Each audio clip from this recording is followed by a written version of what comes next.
Hi అండి, this is Syed videos. ఉదయం టిఫిన్కి ఏం చేస్తున్నాను, నైట్ డిన్నర్కి ఏం చేస్తున్నాను అనేది మీ ప్రిపరేషన్ మీ ముందుకు తీసుకొస్తున్నానండి. ఉదయం టిఫిన్ దోశ చేస్తున్నాను. దాంట్లోకి చట్నీ అండి, పల్లీ చట్నీ. పల్లీలు పప్పులు వేసి చట్నీ పట్టాను. దోశలు పోస్తున్నానండి ఉదయం టిఫిన్ కోసము. లంచ్ది పెట్టలేదండి, నైట్ది మాత్రమే డిన్నర్ది పెడుతున్నాను. క్యారెట్ క్యాప్సికము కలిపి ఫ్రై చేస్తున్నానండి. రైస్ ఉడుకుతూ ఉంది. పాలకూర పప్పు కూడా రెడీ అయిపోయింది. ఫ్రై కోసం పెట్టుకున్నానండి.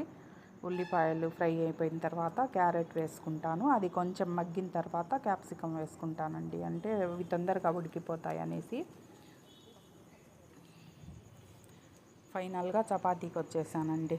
పుల్కా కాలుస్తున్నాను. ఇది అయిపోతే అంతే, మొత్తం రెడీ అయిపోయినట్టేనండి. ఓకే, బాయ్ అండి.